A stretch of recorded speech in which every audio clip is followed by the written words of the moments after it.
Buen día, mi nombre es Juan Camilo Contreras. En conjunto con mi compañera Brigitte Carbonero, vamos a hablar de un tema bastante relevante para la economía mundial y es la guerra que se ha librado entre Estados Unidos y China durante los últimos meses. En la secuencia del video les vamos a hablar de la importancia de Estados Unidos en la economía mundial, también la importancia de China en la economía mundial, los motivos que llevaron a Estados Unidos a librar esta guerra. Les vamos a hablar de las retaliaciones que han tenido cada uno de los países a lo largo de esta guerra. También les vamos a hablar de los efectos que han tenido las decisiones por parte de Estados Unidos y por parte de China en la economía mundial. Y también les vamos a hablar del impacto que ha tenido esta guerra en la economía colombiana. China y Estados Unidos son las economías más grandes de orden mundial. Entre estos dos países sabemos que Estados Unidos tiene el PIB más alto per cápita y China tiene el PIB más alto en términos de paridad de poder adquisitivo. China es el mayor exportador del mundo y Estados Unidos es el mayor importador del mundo.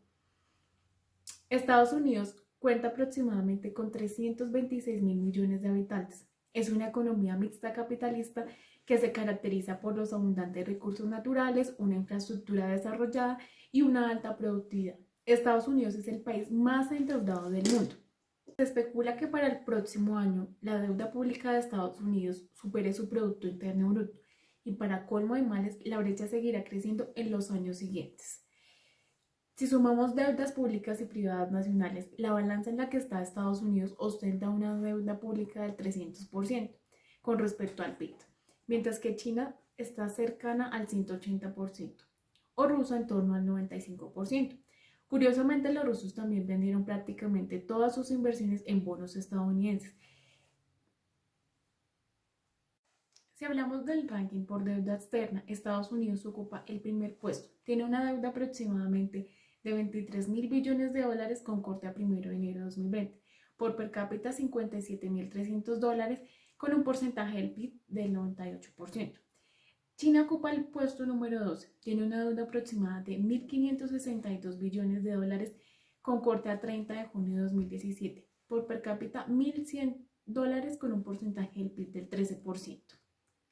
El índice de desarrollo humano de China es equivalente al 75.8%. Nos indica que China tiene un nivel muy alto de desigualdad económica, que se ha incrementado en las últimas décadas, y su coeficiente de Gini fue el 47.4%. China, según el Fondo Monetario Internacional, es el país de mayor crecimiento económico en el mundo desde la década de 1980, con un promedio de crecimiento anual de casi el 10% en los últimos 38 años. El Estado chino a su vez controla y monopoliza sus sectores estratégicos ya que mantiene una notable regulación económica, siendo las empresas más grandes de China mayoritariamente estatales. El presidente estadounidense Donald Trump insistió en el año 2019 para que su relación con el presidente chino Xi Jinping mejorara por la pequeña disputa de la relación comercial, ya que China está arrastrando la actividad de la economía mundial en la punta de una recesión. Se presenta una incertidumbre sobre las negociaciones futuras. Las tensiones se incrementarán a medida que se sientan más los efectos económicos y sociales de esta crisis. El índice de desarrollo de los Estados Unidos es equivalente al 92%. Nos indica que los estadounidenses se encuentran entre los que mejor calidad de vida tienen y su coeficiente Gini es del 39%, mientras que China es el país más poblado del mundo y con una mayor tasa de crecimiento en consumo. Cuenta aproximadamente con 1.393 millones de habitantes. Es la potencia mercantil más grande del mundo. Su economía, el gobierno chino la denomina economía de mercado socialista. China es el centro mundial para la fabricación de todo tipo de productos y la indiscutible mayor potencia industrial y exportadora de bienes a nivel mundial. La pandemia ha dejado a la economía global en una posición mucho más precaria de lo que estaba cuando los dos países comenzaron a disputarse el tema comercial hace 2 años. El virus ha afectado considerablemente a los dos países, hundiendo sus economías a las contracciones más profundas de décadas enteras y acabando con millones de empleos. Y aunque China por lo menos ha afirmado que ya atravesó lo peor de la pandemia, el mundo aún está lejos de una recuperación significativa. La amenaza de aranceles más altos y la intensificación de la guerra fría tecnológica podrían afectar el comercio y la inversión en tecnología, desactivando lo que aún promete ser un motor para la recuperación en el 2020. Las tensiones continúan aumentando. La disputa podría transformarse en un conflicto dañino que no solo debilitaría la recuperación mundial del COVID, sino que también correría el riesgo de desacelerar importantes innovaciones tecnológicas y las empresas dependerán de los gobiernos de los países. El gran año de la pandemia desencadenó nuevos dilemas políticos, éticos, nos permite repensar la crisis económica y climática desde un nuevo ángulo, tanto en términos multiescalares, global, nacional, local, como geopolíticos, relación de norte, sur, este o oeste. Bajo un nuevo multilateralismo entre Estados Unidos y China han sido, por un lado, la caída de la economía de Estados Unidos en los últimos años, que se ha visto representada en el aumento del desempleo y el déficit fiscal. Adicionalmente, la expansión de la economía de China, en su afán de liderar muchas de las industrias en el mundo, ha generado un desequilibrio económico. Debemos tener en cuenta que desde 1870 Estados Unidos ha sido pionero en la firma de tratados de libre comercio en el mundo, como el Tratado de Libre Comercio de las Américas entre Estados Unidos, México y Canadá, tratados de libre comercio también con países como Colombia, Perú, Corea del Sur, Israel y otros países miembros de la Organización Mundial del Comercio. Esto ha traído muchas ventajas, pero también desventajas respecto al desempleo, ya que muchas de las industrias en Estados Unidos han preferido buscar economías emergentes para poder situar sus fábricas, reducir sus costos y mejorar su competitividad. Por otro lado, vemos que esta apertura económica ha hecho que muchas economías busquen a Estados Unidos para poder llevar sus exportaciones, como es el caso de China, que en 2018 exportó a Estados Unidos 539 billones de dólares, que representan tan solo el 20% de su balanza comercial, frente a 120 billones de dólares en importaciones, que representa el 11% de su balanza comercial. Esto claramente deja un déficit en la balanza comercial en Estados Unidos. Sin embargo, esto no es del todo malo, teniendo en cuenta que Estados Unidos, muchos de los productos que importa son materias primas y productos intermedios, que más adelante les genera valor agregado para poderlos exportar como bienes finales. Debemos también tener presente que en los últimos años China ha mejorado sus esfuerzos en la industria farmacéutica, en tecnología, en la industria aeronáutica. Esto con el fin de que en una década pueda superar el Producto Interno Bruto de Estados Unidos. Por ello también está creando la Ruta de Seda, que con la creación de redes ferroviarias, de puertos y aeropuertos, pueda generar una mejor conectividad con el occidente para tener una mejor red comercial y en un futuro poder generar dependencia económica con otros países. Por todo esto es que Estados Unidos, con el incremento de aranceles y otras medidas que ha tomado, está tratando de frenar la expansión que está teniendo la economía china en los últimos años. Estados Unidos y China luchan por mantener su papel económico en el mundo, y en esa batalla las tensiones comerciales se han empeorado. La guerra comercial, que se vive desde hace 20 meses entre estas dos potencias, ha marcado el devenir de los últimos meses en el plano económico y se ha convertido en una de las mayores amenazas que ven los expertos a la hora de predecir sobre el futuro de la economía. En marzo de 2018, el presidente de Estados Unidos, Donald Trump, decidió subir los aranceles a las importaciones, aranceles del 25% al acero y el 10% al aluminio. China respondió con un aumento de los impuestos a 128 productos estadounidenses. Ahí empezó todo. Eso significa que casi todos los productos que se importan de China a Estados Unidos, gran parte de ellos tecnológicos, serán más caros para las empresas y consumidores estadounidenses. La guerra comercial entre Estados Unidos y China comenzó con dos grandes empresas tecnológicas en el punto de mira, Huawei y Google. Resulta que en diciembre de 2018, Estados Unidos llegó a la guerra comercial con China, estableciendo un plazo de 90 días para negociar sobre la propiedad intelectual. En caso de no llegar a un acuerdo con Trump, amenaza con subir todos los aranceles del 10 al 25%. Google rompe con Huawei restricciones de acceso a Android para realizar actualizaciones de sus equipos y seguridad. Estados Unidos prohíbe tecnología extranjera en contexto de riesgo en seguridad nacional. Específicamente, esta orden iba dirigida contra compañías de telecomunicaciones que a juicio del gobierno podrían estar espiando y robando información del país.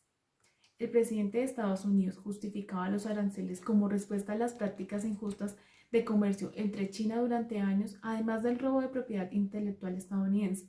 Los aranceles perjudican a las compañías extranjeras, ya que pierden competitividad frente a las locales. Estos impuestos hacen que solo puedan subir sus precios para seguir teniendo beneficios o bien aguantar el gasto del arancel sin subir los precios, lo que hace que pierdan beneficios de ser competitivos.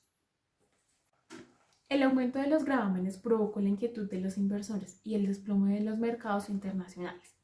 Y esto no solamente afectaba simplemente a los gobiernos, sino a todas las empresas cuyos productos se veían impactados por los aranceles. Las consecuencias han sido una montaña rusa de subidas y bajadas en las bolsas, mientras que las empresas de cada uno y otro lado alertaban de los efectos de los aranceles que podían tener en sus negocios. Esto derivó en una serie de episodios y consecuencias de empresas afectadas junto con especulaciones sobre cómo esto podría acabar afectando tanto a la industria como al propio despliegue del 5G.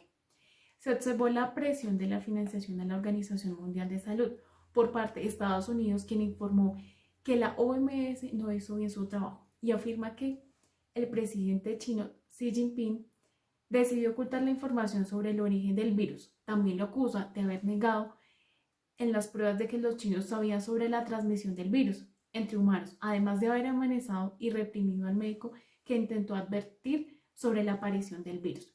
Aunque gran parte de la comunidad científica afirma que lo más probable es que el virus tenga un origen animal, la estrategia de Trump hizo desviar las críticas cuando percibió que el control del virus se le salió de las manos, porque en febrero él mismo destacó los esfuerzos que China había hecho para realizar el control del virus. La estrategia global de crecimiento chino se puede resumir en 3 partes. La primera fase de exportación de productos básicos y baratos, la cual ya prácticamente ha terminado. La segunda fase se basa en aumentar el consumo dentro del país. Y la tercera fase en volver a exportar al mundo, pero en este caso como potencia y líder tecnológico. Para lograr esto último, China está desarrollando su plan Made in China 2025, lo cual ha causado esta guerra comercial. Se realizan puntos estratégicos para la nueva ruta de la seda. Está comprobado que en las guerras nunca hay ganadores, siempre hay perdedores. Según el Fondo Monetario Internacional, el incremento de los aranceles por parte de Estados Unidos ha generado una disminución de las exportaciones de China alrededor del 25%. Pero por otro lado, las exportaciones en Estados Unidos también han bajado un 36%. Y se espera que en un futuro próximo el Producto Interno Bruto de los dos países se vea afectado. Se espera que en un futuro próximo el Producto Interno Bruto de Estados Unidos tenga una disminución del 0.6% y el Producto Interno Bruto de China tenga una disminución del 1.6%. Adicionalmente, la OCDE espera que los efectos de la guerra comercial se vean reflejados en un mediano plazo en una recesión económica debido a la caída del comercio y una pérdida en la confianza. Imponer aranceles no genera nada bueno y va en contra de las políticas establecidas por la Organización Mundial del Comercio, al siempre promover un comercio inclusivo y no discriminatorio. Siempre tratando de salvaguardar economías frágiles y emergentes. Es por eso que las medidas tomadas por Estados Unidos pueden generar en un mediano plazo un desorden económico mundial. Sin embargo, si le cambiamos la perspectiva a la situación, Estados Unidos va a tratar de vender, de exportar lo que no ha podido exportar a China, y para eso va a buscar socios comerciales en América Latina como México y Colombia. Y eso puede generar diferentes alternativas de comercio. Pero por otro lado, China también va a tratar de salir de sus productos disminuyendo sus precios. Y eso puede desencadenar un incremento en el contrabando. También esto puede afectar la industria manufacturera. Otro de los afectados fueron las bolsas de valores en los diferentes países del mundo. Primero que todo porque son hipersensibles y cualquier noticia generada, ya sea positiva o negativa, por parte de Estados Unidos y China, ha generado turbulencia y en muchas ocasiones pánico económico. Esto lo podemos ver reflejado también en la tasa de cambio colombiana, donde hasta no hace más de 4 meses pudimos ver una tasa de cambio que llegó alrededor de los 4.200 pesos. La guerra comercial entre China y Estados Unidos amenaza las producciones locales e industria de cada país. Se especula que Colombia se ve obligado a reinventar sus productos y servicios para comunicarse con el mundo. Avanza con un nuevo estatuto aduanero que enfrenta conflictos derivados de la dispersión normativa y la falta de criterios uniformes por parte de las entidades estatales. Colombia se enfoca en su relación con Asia y África, de cara al Pacto del Pacífico y posible creación de nuevas rutas comerciales. La exportación e importación de acero y aluminio en el mundo por cuenta de esta guerra comercial generaría importantes consecuencias para el mercado colombiano, debido al alza de los aranceles de los productos que se derivan de estos metales y por la sobreoferta que ha presentado estos materiales en los últimos años. Otros indicadores negativos que se evidencian por el enfrentamiento comercial entre Estados Unidos y China son los cerca de 45.000 empleos directos que producen las industrias de acero y aluminio, puestos de trabajo que se calcula que podrían disminuir más de un 25%. Nuestra economía se ve afectada de acuerdo a las decisiones de estos países. Colombia tan solo cuenta con el 7.5% de las exportaciones de acero a Estados Unidos. Nuestro crecimiento se vería forzado por la disminución de la producción e industria, el desafío bursátil, ya que puede existir fuga de capitales, la devaluación del peso colombiano, afectación de las importaciones, nuestra inflación, la capacidad de consumo de los hogares, el acceso de productos del mundo entero y la calidad de vida de los colombianos. Además de su poder económico y militar, ambos países son los únicos en el planeta que comparten simultáneamente la disputa por el liderazgo de la denominada Cuarta Revolución Industrial, también llamada Industria 4.0. 5G, inteligencia artificial, internet cuántica, automatización, etc. Asimismo, son los únicos actores en todo el mundo que cuentan con los recursos suficientes y capacidad para ofrecer bienes públicos globales e impulsar proyectos de alcance planetario. Encontramos un versus entre el atlantismo y versus ruta de la seda.